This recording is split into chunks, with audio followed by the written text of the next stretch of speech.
941. Qala Rasulullah sallallahu alaihi wasallam, aftara telah berbuka, atau semoga ya, semoga berbuka indakum pada kalian as-shaimun, orang-orang yang puasa, wa akala dan semoga semoga makan ta'amakum, makanan kalian, al-abrar, orang-orang baik, wa sallat dan semoga mendoakan alaikum terhadap kalian al-malaikah, para malaikat. Hadis ini membicarakan doa yang dibaca oleh orang yang sudah dikasih makanan buka puasa maupun makanan secara umum. Karena adalah Nabi idza aftara, kalau berbuka inda qaumin, pada suatu kaum, maka setelah selesai beliau mendoakan orang yang ngasih buka puasa. Nah, doanya ini tadi, aftara indakumus shaimun wa akala ta'amakumul abrar wa tanazzalat alaikumul malaikah. Hadis riwayat Ahmad. Kalau tadi apa? Wa sallat alaikumul malaikah. Nah, ini boleh diganti wa tanazzalat alaikumul malaikah, dan semoga malaikat turun kepada kalian.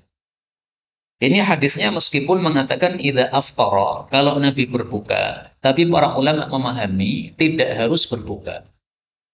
Seandainya kita diundang makan siang atau diundang makan malam, bukan buka puasa, nah, tetap disunahkan membaca doa ini. Karena aftara di sini maksudnya adalah doa. Semoga berbuka pada kalian orang-orang puasa, sehingga pahalamu banyak. Semoga makan makanan kalian orang-orang baik. Berarti maksudnya dia banyak temannya orang-orang baik. Maka yang makan juga orang-orang baik. Kemudian semoga para malaikat turun kepada kalian, mendoakan keberkahan untuk kalian. Maka doa ini perlu kita hafalkan, sebagaimana doa-doa yang lain yang disunnahkan oleh Nabi. Ketika orang bersin, bagaimana mendoakan.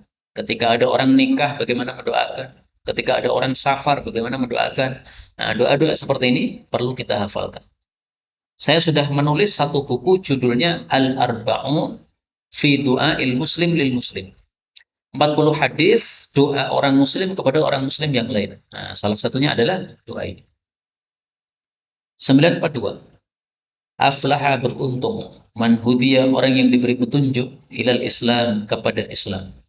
Wa kana, dan adalah aishuhu, kehidupannya itu kafafan, pas. Wa qani'a, dan dia itu merasa cukup, merasa qanaah bihi, dengan kehidupan yang pas tadi. Hadis riwayat Tabarani sahih. Hadis ini menunjukkan beruntungnya orang muslim yang hidupnya kafaf, pas. Pas itu maksudnya apa? Tidak kurang juga tidak lebih. Sehingga mau beli yang macam-macam nggak bisa, karena nggak ada lebihnya. Tapi tidak kekurangan. Menyekolahkan anak bisa, makan 3 kali bisa, bayar listrik bisa. Nah, berarti pas, tapi tidak ada lebihnya. Orang-orang pada bisa main ke sana kemari, ya. Piknik ke sana kemari, dia nggak bisa. Kenapa? Nggak ada. Nggak ada uangnya untuk main-main. Itu namanya kafaf, pas. Maka hadis ini menunjukkan bahwa harta yang sedikit lebih utama daripada harta yang banyak. Tapi ada syaratnya, qanaah. Kalau harta sedikit tapi tidak qanaah, maka bukan termasuk yang disebutkan dalam hadis ini. Nah, maka perlu adanya qanaah. Adapun kalau duitnya banyak, maka sebenarnya nyaman, tetapi ketika di akhirat hisabnya panjang. Karena setiap rupiah yang kita miliki akan dihisab oleh Allah Subhanahu wa taala. Dari mana dapatnya? Digunakan untuk apa? Nah, ini berarti semakin banyak duitnya, semakin banyak hisabnya. Karena itu kalau kita menjadi orang kaya, maka kita berdoalah kepada Allah, ya Allah, masukkanlah surga tanpa hisab, tanpa adab. Kon penak kalau itu. Duitnya akeh, hidupnya nyaman, tidak melupakan mensyukuri nikmat uang yang banyak, tapi masuk surga tanpa hisab. Nah, itu paling enak. 943. Iqamatu haddin, menegakkan hukuman had, min hududillah, dari hukuman had-hadnya Allah. Khairun, lebih baik, min matori, daripada hujan, arba'ina laylah, 40 malam, fi biladillah, di dalam negeri-negerinya Allah Subhanahu wa taala, yaitu di dunia ini. Hadis riwayat Ibnu Majah sahih. Hadis ini menunjukkan fadilahnya menegakkan hukuman had. Hukuman had itu adalah hukuman-hukuman yang sudah ditetapkan oleh Allah dan Rasul-Nya. Misalnya menuduh orang berzina dicambuk 80 kali, berzina sementara belum pernah menikah maka dicambuk 100 kali. Sudah menikah maka dirajam sampai mati. Kemudian mencuri sampai nisab dipotong tangannya. Itu hukuman had. Allah Subhanahu wa taala mengatakan, "Walakum fil qisasi hayatun." Bagi kalian wahai manusia, di dalam penegakan qisas itu ada kehidupan. Maksudnya menegakkan hukum qisas menyebabkan manusia hidup, tidak banyak pembunuhan. Maka sekarang ini kenapa banyak pembunuhan? Termasuk yang sekarang lagi viral itu. Kenapa itu banyak pembunuhan di Indonesia? Itu gara-gara satu saja. Indonesia tidak menerapkan hukuman qisas. Maka kalau Pak Jokowi cerdas dan pengen Indonesia ini aman, tentram, tidak ada pembunuhan, cukup menegakkan hukum qisas. Dijamin pasti nggak ada lagi pembunuhan. Yang menjamin bukan saya, Allah yang menjamin. Walakum, dan bagi kalian, wahai Pak Jokowi dan rakyatnya, fil qisas, dalam penegakan qisas, hayatun, ada kehidupan. Kenapa? Orang setelah mengetahui qisas, mau membunuh pasti akan mikir-mikir. Saya kalau membunuh, nanti saya ketahuan, maka saya akan dibunuh juga. Anak saya jadi yatim, istri saya jadi janda. Mikir 1000 kali dia. Tapi sekarang ini kenapa banyak pembunuhan?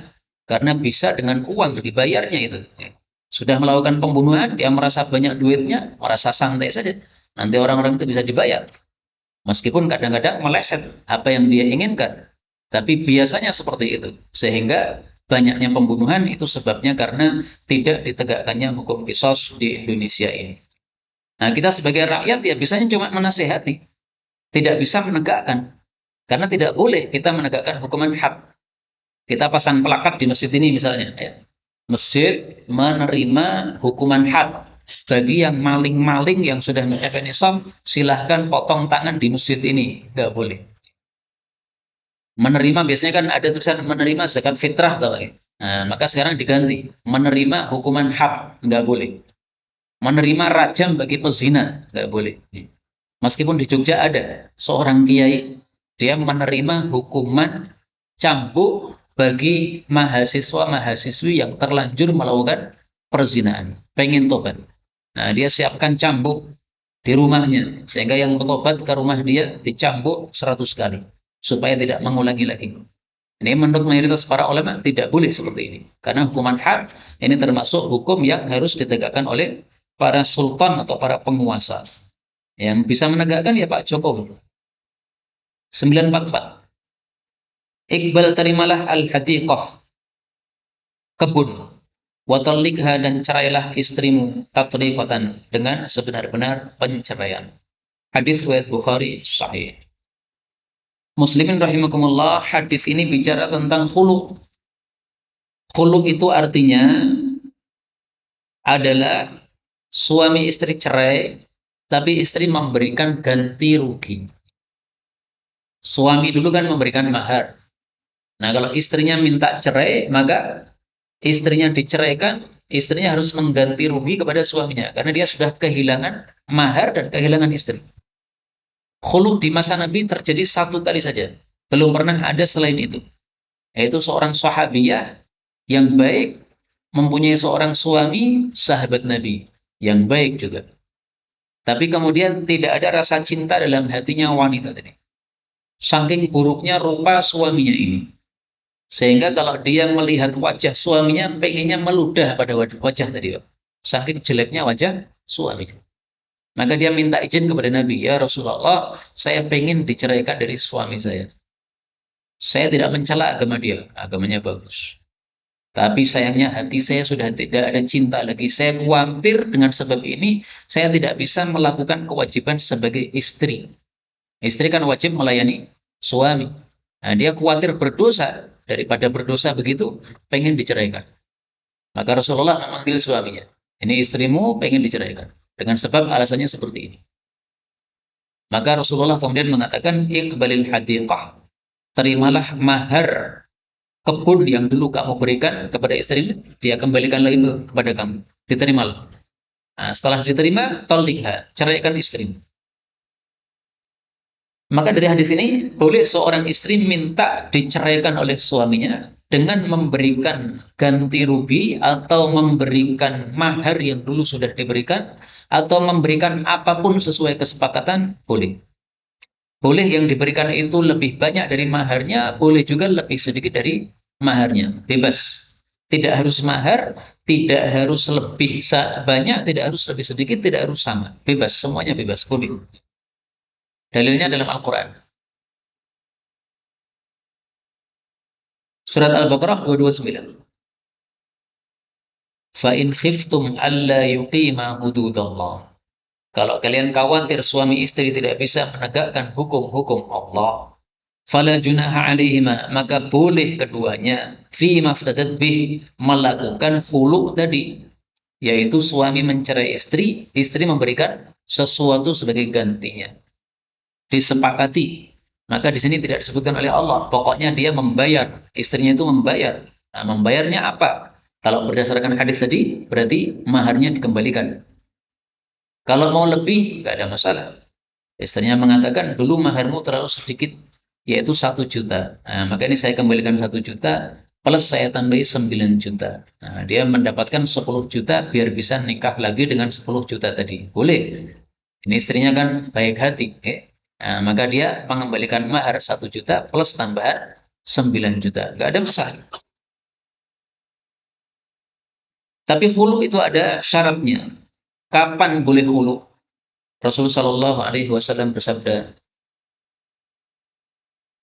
ayyuma mura'atin sa'alat zawjaha talab. Siapapun wanita yang meminta kepada suaminya untuk dicerai, min ghairi ma ba'sin, padahal tidak ada masalah apa-apa, tidak ada bahaya apa-apa, faharamun 'alaiha raihatul jannah. Maka haram baginya mendapatkan bau surga. Hadis riwayat Abu Dawud sahih. Kalau wanita sahabat Nabi tadi ada sebabnya. Sebabnya dia khawatir untuk melakukan dosa terus-menerus kepada suaminya. Tidak melayani suami, tidak taat suami. Ini dosa. Maka dia khawatir setiap hari melakukan dosa, maka lebih baik dia minta cerai saja. 945. Aqbil, datangilah dari depan. Wa adbir, dan datangilah dari belakang. Wattaqi, dan hindarilah ad-dubur, masuk pada dubur. Wal haidah, dan pada saat istri sedang haid. Hadis riwayat Ahmad sahih. Hadis ini bicara tentang hukum atau adab hubungan intim. Tidak boleh masuk pada dubur dan tidak boleh hubungan intim pada saat haid.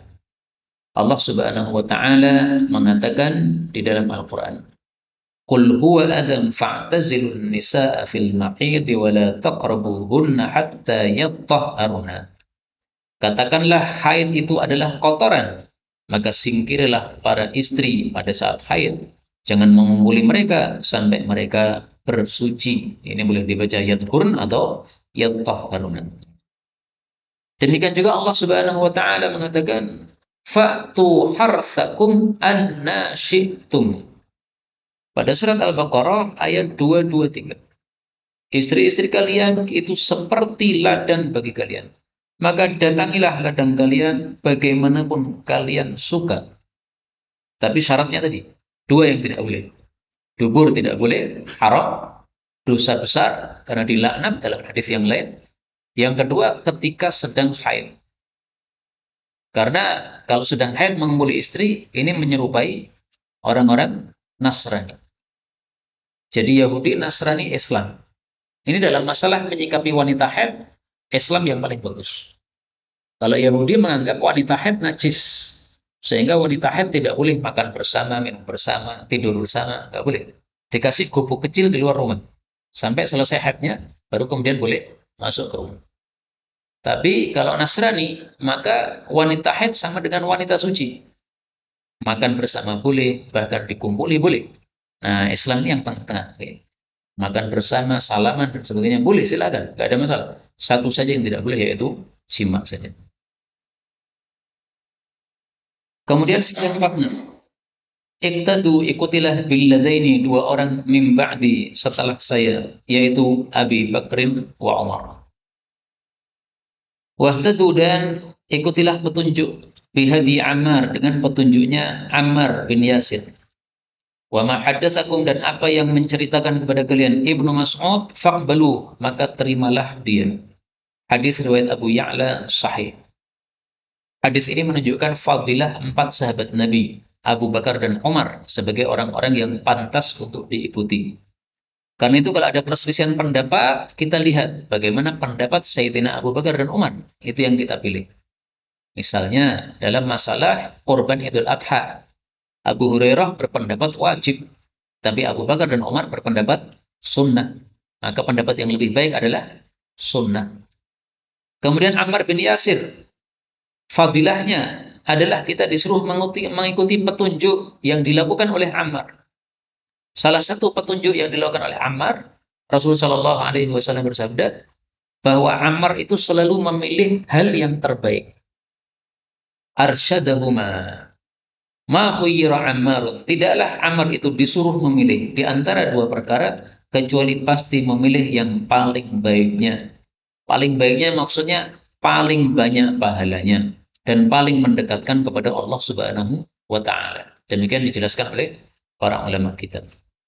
Kemudian Ibnu Mas'ud, ini hadisnya semuanya harus dipercaya. Faqbalu, terimalah. Demikian juga pendapatnya Ibnu Mas'ud, kita terima.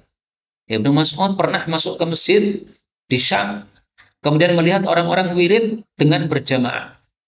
Satu memimpin mengatakan, tasbihlah 100 kali. Kemudian tasbih bersama-sama. Subhanallah, subhanallah. Bersama-sama. Maka Ibnu Mas'ud kemudian ambil kerikil dilempari mereka. Mereka suruh buyar, bubar. Cara wirid yang benar tidak seperti ini. Mau wirid silahkan wirid sendiri-sendiri. Tapi tidak perlu dipimpin bersama-sama. Lah tadi kok kita bersama-sama? Nah, untuk pengajaran tidak ada masalah. Tapi untuk rutinan, nah, tidak ada ajarannya dari Rasulullah Shallallahu Alaihi Wasallam. 947. Iqtarabat, telah mendekat as-sa'ah, kiamat. Wala yazdadu, dan tidaklah menambah an-nasu, para manusia, alat dunia, terhadap dunia, illa hirsan, kecuali rakus. Wala yazdaduna, dan mereka tidak menambah minallahi, terhadap Allah, illa bu'dan, kecuali semakin jauh. Hadis ini menunjukkan bahwa semakin hari manusia semakin rakus terhadap dunia. Dan kalau rakus terhadap dunia, maka semakin jauh dari Allah Subhanahu wa taala. Ini bukan berarti melarang kita bekerja mencari nafkah, tidak. Mencari nafkah silakan, tapi bukan hirs, yaitu rakus. Kadang kalau orang rakus itu akan mengambil harta tanpa peduli halal atau haram. Yang penting labanya besar, dia ikut. Mau ikut MLM kah? Mau ikut jual beli yang menyimpan horor kah? Mengandung horor kah? Nah, semuanya diikuti, yang penting labanya besar. Nah, ini tidak sepantasnya kita melakukan hal itu, karena akan semakin jauh daripada Allah Subhanahu wa taala. 948. Uqtulu, bunuhlah al-aswadain, dua yang hitam, fis shalah, meskipun sedang salat. Yang pertama al-hayyah, ular, wal aqrab, dan kalajengking. Hadis riwayat Abu Dawud sahih. Hadis ini menunjukkan bolehnya kita membunuh ular dan kalajengking ketika sedang salat. Perintah ini hukumnya apa? Perintah ini hukumnya menurut para ulama tidak wajib, kecuali kalau dikhawatirkan madarat. Jadi seandainya tidak dikhawatirkan madarat, ada ular lewat, kita sedang salat, dan kita tidak takut sama ular, karena takwa kita yang sudah tinggi kepada Allah Subhanahu wa taala. Melihat ular ya sama aja melihat manusia. Kamu makhluk, saya makhluk. Nah, maka tidak wajib untuk apa? Membunuh. Tapi kalau kita takut terhadap madaratnya, nah silahkan dibunuh meskipun dalam keadaan sholat. Kalau gerakannya sampai 2 kali memukulnya, maka ini sholatnya belum batal. Tapi kalau gerakannya sampai 3 kali memukul berturut-turut, tung tung tung, 3 kali, nah, maka sholatnya batal menurut mazhab Syafi'i. Karena itu sebisa mungkin pukulannya tidak lebih dari 3 kali. Jadi dipaskan betul-betul bagian kepalanya atau bagian mananya yang menyebabkan dia mati. Meskipun 3 kali berturut-turut ini ya tidak disepakati oleh para ulama.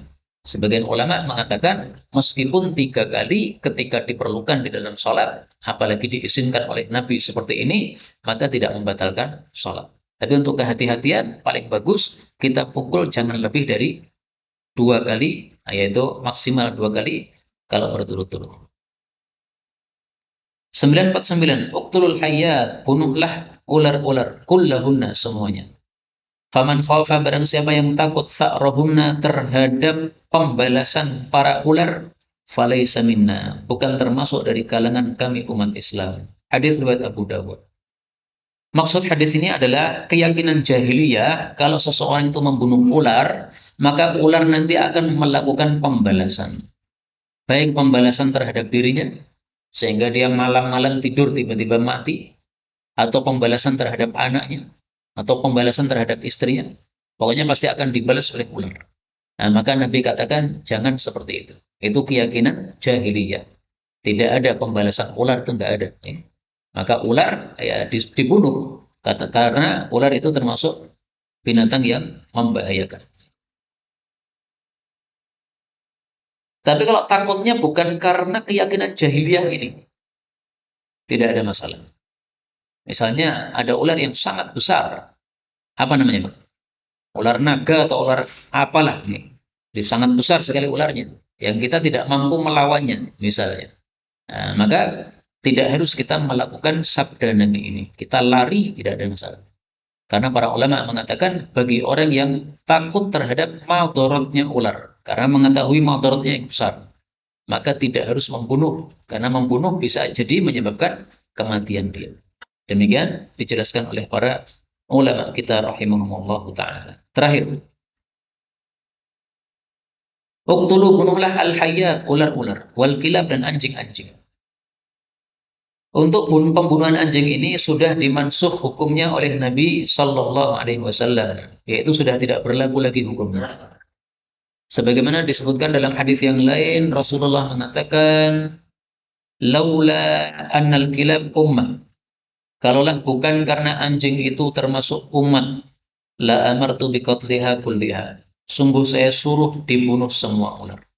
Faqtulu minha, maka sekarang bunuhlah dari ular-ular, dari anjing-anjing, bukan ular ya, anjing-anjing, al-aswada, yang hitam, al-bahim, legam. Hadis riwayat Abu Dawud sahih.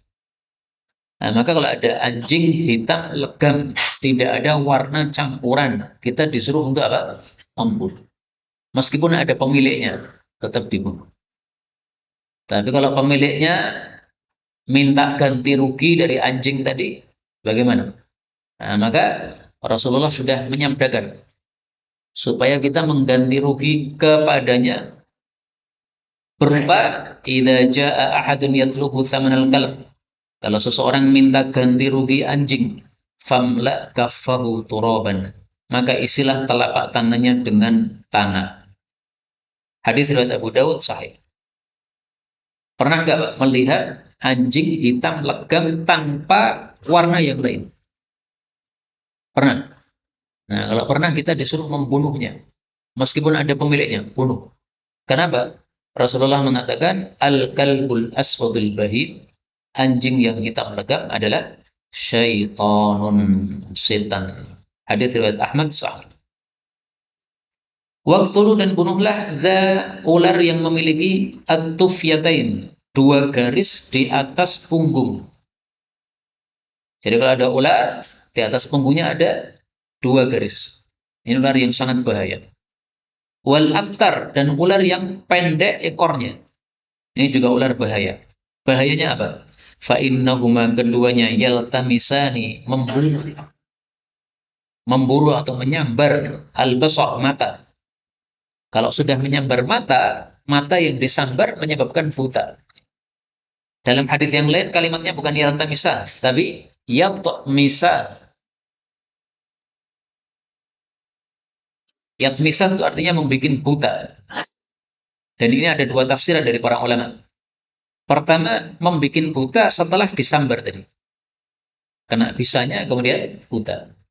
Yang kedua, hanya mata melihat mata sudah jadi buta. Mata kita melihat matanya ular dan matanya ular melihat mata kita.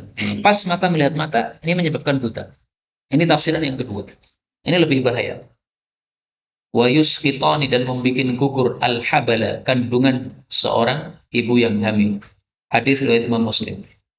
Artinya kalau ibu ini melihat matanya ular dan matanya ular melihat matanya ibu, berpapasan mata dengan mata. Nah, maka janin yang ada dalam perutnya langsung gugur. Inilah dua ular yang berbahaya yang disebut dzatuf yataini wal abtar. Apakah ada di Indonesia? Wallahu a'lam bishawab. Mungkin Pak Jangan lebih tahu karena di sini masih banyak sawah. Biasanya banyak sawah, banyak ular. Ada nggak Pak ular seperti itu, Pak? Enten, Mbak? Nggak ada. Nah, berarti mungkin ini ular Arab. Wallahu a'lam bishawab.